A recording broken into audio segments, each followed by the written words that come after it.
Meredith Gorman here, and are you still not subscribed to Matt's channel? Well, if you're not, hit the subscribe button because he's giving out free picks each and every week. Hope you have a good rest of your day. UFC Fight Night China, guys. Yan versus Figgy, 6 a.m. Eastern. Start time for the main card, 3 a.m. Eastern for the prelims. This is probably the first card I won't be watching start to finish. Not waking up 3 a.m. for, mainly some local, regional Chinese fighters. There's not a bunch of good fights on the prelims here. So I'll be probably waking up for the main card at 6, like most of you. Some guys probably won't, but the diehards will be up. You can expect a Yan fight, Yan and Figgy fight to be around 9 a.m. Eastern. So that works for most people. Me, I'm up usually 7 a.m. Eastern every day.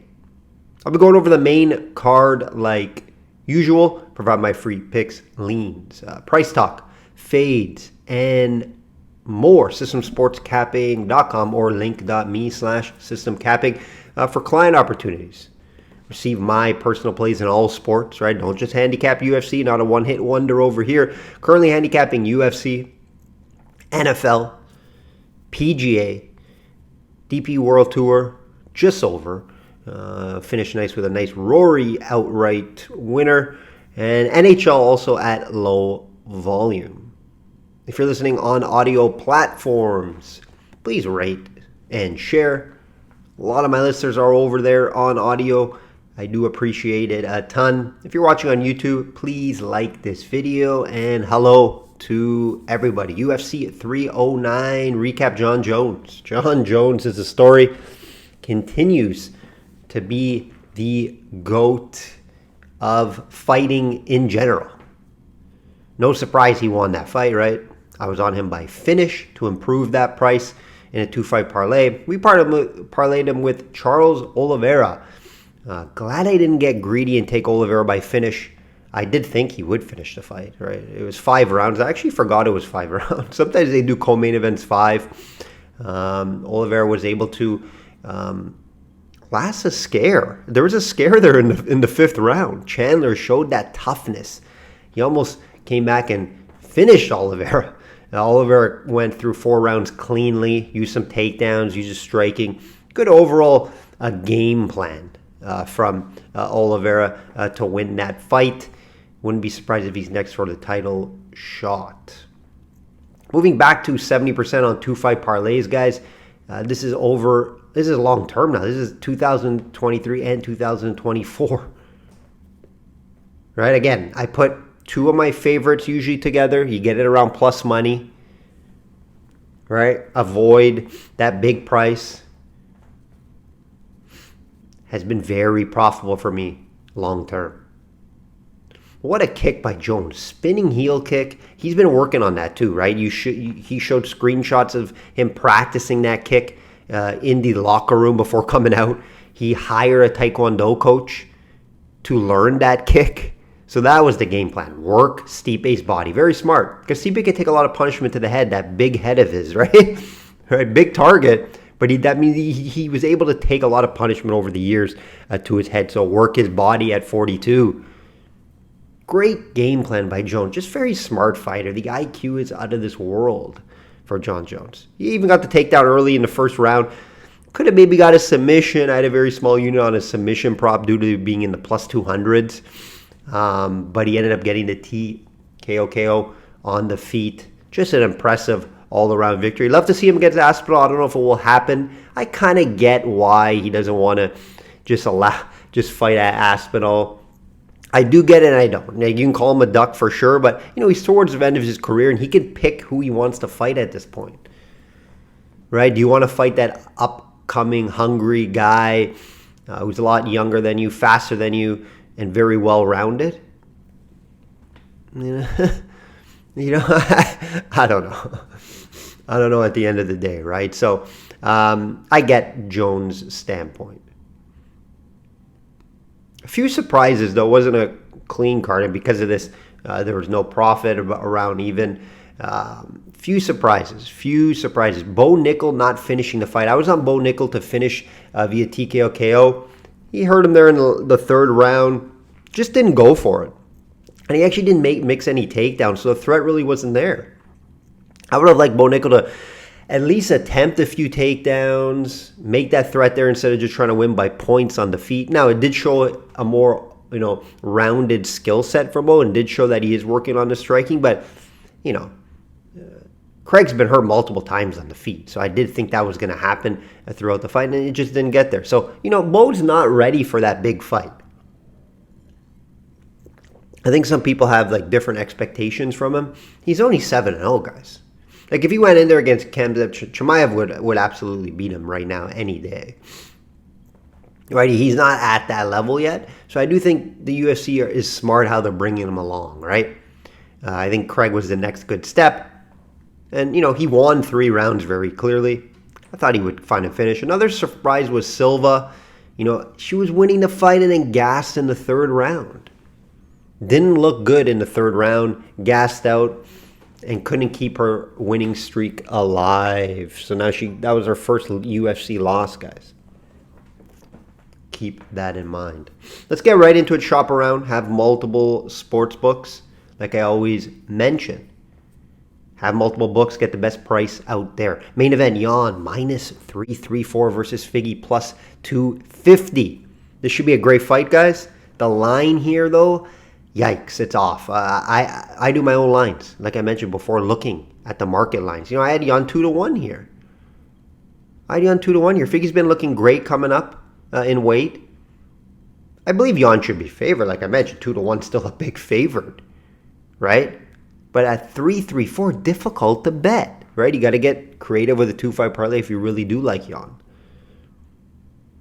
Figgy's been on a roll since coming up in weight here, right? Some big wins as well, not beating, cans, right? Rob Font, a good win there. Cody Garbrandt and Marlon Vera, all solid wins, right? But what are Figgy, what he has the advantage here on these guys is the wrestling, right? He's able to get the fight down to the ground, make it an MMA fight, mix it up. It's going to be tough over Jan, right? Jan can wrestle. Jan has that takedown defense at 85%. So you see why the matchup is not great here for Figgy. It's not a great matchup for him because he's not going to be able to use his wrestling, in my opinion, a ton. Jan's coming off that big win over Song Yadong. Nice return there after 3 straight losses, but against the best of the best, right? Some say he won that Sean O'Malley fight. Either way, he wasn't great in that fight, even if he did. Figgy, like I mentioned with his wrestling, he's been moving to his wrestling a ton, moving up. I don't think his power is really carrying over to this division. And he's been using the wrestling a lot. So I just don't believe he could use that wrestling against Jan like he has been against his previous opponents at this division. So that could be trouble for him. Definitely could be trouble. The 5 rounds definitely favors Jan as well, in my opinion. We have seen Figgy gas, later in fights at times. Jan, definitely not. We never see that to be an issue from Jan. Jan will also have a volume advantage a little bit as well in this one. I just have a tough time seeing where Figgy really wins this fight. He's not going to catch Jan on the feet. Jan's never been finished. Very durable. Very durable. That's one best thing about Jan, how durable he is, right? And the later this fight goes, I do believe it goes late, right? Figgy also very durable. And he only been finished once, and it was a doctor's stoppage against Moreno. We know he hasn't been, we know the Moreno history with them. So that's something to also keep in mind here. Both guys very durable. I expect this to go probably over in the rounds. Wouldn't be surprised if it goes decision, even though it is 5 rounds. Both guys just shown some, good durability. If I do see a finish, I do believe Jan would get the finish later in the fight. 4th, 5th round is where I could see it. Right? The moral of the story is, I believe Jan gets the job done. I hate the price. You have to get creative here. You could maybe even lean a decision. Again, I could see a later stoppage as well. So you're playing with a little fire if you're going to play a decision. But both guys have been very durable in their careers. Very durable. So I'm excited for this fight. Most people around the world can watch it. Again, like I said, it should be kicking off around 9 a.m. So, no big concerns there. Very excited for this one. I'm going to get some Yan action some way, I believe. Another Yan Zinan, minus 188 versus Riche plus 162. Back-to-back Yans fighting. Don't see that much. Hometown fighter, Yan. Chinese fighter, who's coming off a very tough fight versus Wei Li. Very impressed what I saw from Yan. You can see the development from her. It's very impressive. She almost had her submitted in that first round. A lot of people's tickets were going right out the window. I was on Wei Li in some capacity. She almost finished during the first round with that choke. Yan's been improving her grappling. We know she's a very good striker, but the grappling has been getting better. Ricci has been putting together some nice wins as well, and that's why she's getting this big shot here. Right, last time out versus Angela Hill, the veteran, won that fight. She beat Pennington. Robertson also on her resume, and it's due to her wrestling. Her wrestling's very good, averages around 3 per fight. Ricci's striking needs to be improved, so if she struggles to get this fight down to the ground, I don't think she will, though, right? That's the thing. 62% takedown defense for Yan. Ricci's going to get this fight down to the ground at some point. Is she going to be able to control her there? And that's where I believe she won't. And I think Yan will land the bigger shots on the feet that will be more appealing for the Chinese judges, the judges over there. And if it is a close fight, you expect this fight to go over 2.5 rounds and fight goes to decision. But if it is close, you're probably going to see the Chinese fighter get her hand raised. And I do believe she lands the bigger shots. Ricci's not going to land any big shots on the feet. Right? And if she does, I don't think it's going to be that impactful. Yan will land the bigger shots in the feet. The question is, can Ricci chain wrestle and keep her down there? Right? And that's why you're not seeing Yan as a huge favorite here. She's not even getting the 2-to-1 treatment here because Ricci's wrestling advantage here. Right? And she has that in a lot of her fights. And that's why she wins her fights, due to that good grappling as well. Right, Yan, obviously, I give her the better competition because she's fought a Wei Li. But Ricci has some nice wins as well. Right, so I am probably going to get to Yan for clients. However, there's some risk. There's risk here due to that wrestling. If Ricci can chain wrestle, keep her down for a long time, get some ground and pound, maybe some submission attempts, she could steal this fight due to that. And due to Yan not being able to get those or land those big shots on the feet. So it's concerning. A little bit. There's some risk. That's why you're not seeing that bigger price on Yan. But I like the circumstances of fighting at home. That's a big factor here for me. And I love what I saw versus Wei Li. What does that take out of her, moving forward? I think it just improves her game. And I think she finds a way in this fight. Song plus 150 versus Salikov minus 175. Two guys that just been around. They've been around in the UFC, right? Song will be fighting at home, for first time. I don't know if it's the first time in the UFC, but he is fighting at home in front of his home crowd. Salikov, obviously a Russian fighter. He's used to fighting over, in these regions, though, throughout his career. These guys are basically just one loss, one win type of guys. Win one, maybe lose two. That's what they have been throughout their whole career. They'll put up a good fight against most. But that's how these guys kind of play. Mid-tier, low-tier type of guys that have a lot of fights in the UFC. Song will have a volume advantage here when we look at stats on the feet. Salikov more of a, let me look for that big kick or big punch to try to hurt the guy. Song does have some power too, but he does throw up a little more volume, right? Salikov will have a wrestling advantage. Will he be able to use it though, right? Song hasn't been poor with his takedown defense. You have to really look at the takedown defense in wrestling when you're handicapping guys. It's so important. So important. At 72%, fairly solid. Fairly solid, especially all the fights he's had. Right? So I don't think Salikov is just going to be able to, take him down and control him down there. So that will give Song some opportunity to hurt Salikov on the feet. Both guys not very durable. Right? 4 times each they've been finished. Salikov twice by submission. I'll have to throw in there. Song has been knocked out 4 times. So, is this one going to go 3 rounds? I don't think so. We could see a finish here. I got to give Salikov a resume advantage here. He just came off a nice win over Ponzinibbio.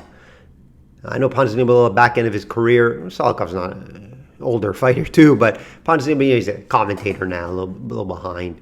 Ponzinibbio did have his time and his run into UFC, but it's a nice win for Salikov either way. He does have the nicer wins compared to Song over his career. I get why he's favored here. I just can't bet Salikov ever as a favorite, or especially as a minus 170 favorite on the road versus a fan favorite in Song. I can't get there. If you're going to put some money on Song as an underdog, definitely wouldn't call you crazy. I have this fight very close to 50-50, so there's definitely some value here on Song fighting at home. The way I see Salikov, if he does win this fight, it's just because he probably landed the bigger shots. Both guys will be throwing in some big shots, in my opinion, kicks, etc. They can be flashy strikers at times. So maybe Salikov lands that bigger shot, and maybe he does mix in some grappling wrestling to steal a close fight. But yeah, this is not a fight that I would, put on for my clients' money. If I do, it would be a very small unit at some sort of plus money advantage. Wang Kong minus 800 versus Fernandez plus 550. Big favorite here, and for good reason. A lot of hype around the Chinese fighter. Excellent kickboxer. Very entertaining striker. A lot of hype around her. And she has been working on her grappling. Fernandez 1-2 in the UFC. Seems like they're just building Kong up here in this fight. A very winnable fight for her. She should be able to win this fight at home, and the price does tell you that. Kong won her debut versus Leonardo by finish in round 1. She was the same type of favorite in that fight, and we see that again here. To beat Kong, you're going to need to be a very good grappler and wrestler. You need to be able to take her down, control her there. I don't see that from Fernandez when I watched her tape. Just don't see it. I just think she's kind of average everywhere. Again, it is women's MMA. You never know, but yeah, minus 800. You just can't bet that price. You want to try to improve it, and you like a lot of volume, you take Kong by finish. That's how she wins these fights. I don't think Fernandez is a good enough wrestler to get this fight down there. And Kong has been improving her grappling from what I'm hearing and seeing on tape. They know that you have to be a well-rounded fighter to ever get a title shot. Kong is going to have to be well-rounded, and she is training her grappling and submission game. She has a submission on the road to the UFC, so it is improving. I can't say she can't grapple or can't wrestle. She can. It's just her weapons are on the feet. So if she keeps this fight standing, she probably wins by finish. Kong is very entertaining and a nice boxer out of China. The fans will obviously be on her side. Last one I'll talk about here, guys. Alberg. Minus 250 versus Ozdemir plus 200. This is a fun one. Interesting one, right? Because you have the, if you want to call him gatekeeper, if you want to call him veteran, this guy's fought everybody in this division, right? And he sneakily put two fight win streak here together and a big win over Johnny Walker last time out. Right? And it's because you get too cocky on this guy. Oh, he's older. I'm going to rush him. I'm going to try to hurt him. We've seen him get rocked before in fights, Ozdemir, right? But he's very smart. Very smart fighter, and he is well-rounded. There are some questions with his gas tank, though, of course, right? And his speed now. And that's why I am leaning Alberg here, is the speed factor. Alberg is going to be a lot quicker on the feet, guys. Right? After Alberg lost his debut, if you guys remember, he lost his debut fight. Just really improved down the stretch and just beating guys he should, right? His biggest win last time out is against Menefield. Was able to finish him. That was impressive. Impressive win there. And that was his toughest fight up until now. This is going to be his toughest fight, and that's why I don't agree with this 250, and that's why I'm not excited to bet it. Ozdemir, a veteran, guys. A veteran.